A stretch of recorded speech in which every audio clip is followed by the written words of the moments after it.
Bonjour à tous, aujourd'hui Emma, Jalil, Anouk, Isabelle, Laïa, Paola et moi, on va vous présenter les baïnes. Donc, moi, je vais vous présenter le sommaire. En premier, on va faire une petite introduction. Ensuite, on va expliquer qu'est-ce que les baïnes, comment est-ce qu'elles fonctionnent, comment elles se forment, les dangers, les précautions à prendre, et puis que faire si l'on est emporté par un courant de baïnes, et pour finir, une petite conclusion. Il existe plusieurs dangers dans l'océan, dont les baïnes. Comme nous pouvons le voir sur la carte, les Landes sont situées dans le sud-ouest de la France. Selon le journal Sud-Ouest, 77 personnes sont décédées en 20 ans d'une noyade, ce qui est un nombre énorme comparé aux moyennes des autres côtes. Et d'après les Nations Unies, 236 000 personnes sont mortes d'une noyade en 2019, ce qui est considérable et énorme comparé aux autres années. Mais qu'est-ce que les baïnes? Une baïne est une dépression topographique temporaire qui se forme dans le sable de la côte avec l'action du courant du nord au sud, puis du vent et de la houle. Elle se retrouve sur la plupart des côtes du monde, mais surtout dans le sud-ouest de la France, sur la côte atlantique. Et comment est-ce qu'on peut reconnaître une baïne? Une baïne ressemble à une piscine naturelle qui est formée entre la côte et un banc de sable, comme on peut le voir dans cette image-ci. Donc, comment fonctionnent les baïnes? Donc, en fait, je vais vous expliquer le phénomène de baïne. Pour cela, je vais m'appuyer sur ces deux documents. Le premier sur la baïne à marée basse, puis le deuxième sur la baïne à marée montante. Pour le premier document, nous avons la cuvette et le bac de sable. En fait, à marée basse, la cuvette est presque vide. C'est l'endroit préféré des enfants pour jouer à la plage. Ensuite, dans le cas du document 2, nous avons à la marée montante, lorsque les vagues passent par-dessous le bac de sable, la cuvette se remplit d'eau. Le niveau de celle-ci devient plus élevé que celui de l'océan.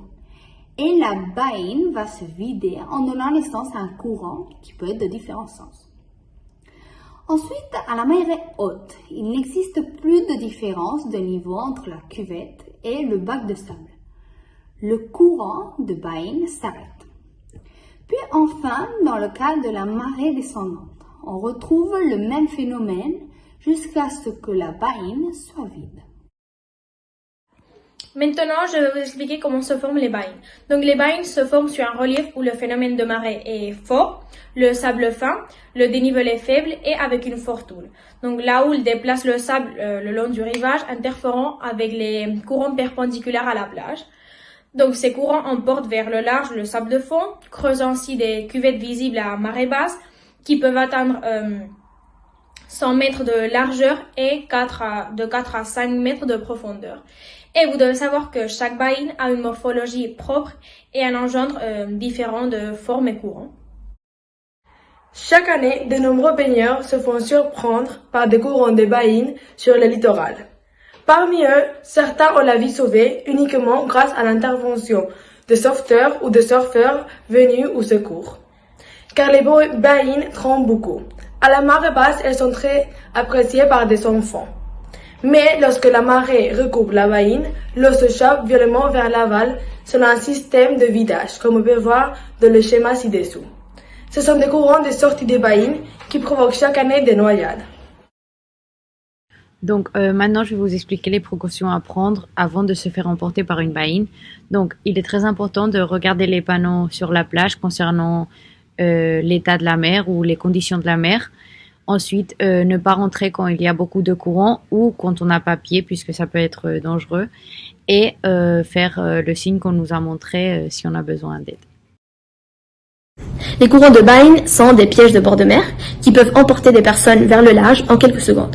Des accidents se reproduisent chaque saison estivale dans les côtes. Nous allons donc rappeler quelques conseils pour éviter de se faire prendre par une baïne et pour y sortir si on est pris dans l'un de ces courants puissants. Une chose qui est sûre, c'est qu'il ne faut pas chercher à nager à contre-courant pour, de cette façon, économiser notre énergie. Au contraire, le conseil classique est de se laisser emporter et de s'échapper du courant une fois que celle-ci s'atténue. Un autre conseil serait de nager parallèlement à la côte pour sortir aussi vite que possible et rejoindre une zone de déferlement des vagues qui est la zone la plus sécure, dont on a moins de danger. grâce au schéma ici représenté, on peut voir les différentes actions qu'il faut réaliser pour pouvoir s'en sortir d'un courant de bain. En conclusion, on peut dire que les baïnes sont très dangereuses, que si on est bloqué dedans, vaut mieux ne pas se battre contre elles.